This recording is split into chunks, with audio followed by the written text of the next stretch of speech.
Qazoni tartibi agar uyda o'qisa bitta azon aytiladi. Nechta qazo o'qisa ham bitta azon kifoya. Lekin har bir qazoga bittadan takbir aytilinadi.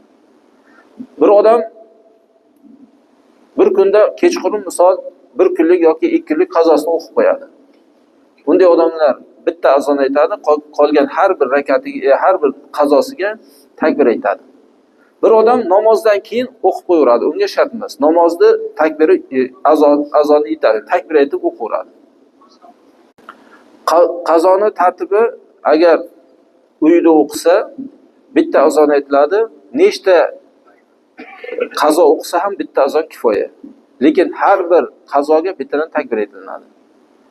Bir odam bir kunda kechqurun misol bir kunlik yoki 2 kunlik qazosini o'qib qo'yadi.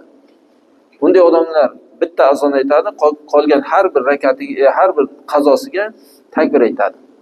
Bir odam namozdan keyin o'qib qo'yaveradi, unga shart emas. Namozni takbiri azonni aytadi, takbir aytib o'qiraveradi.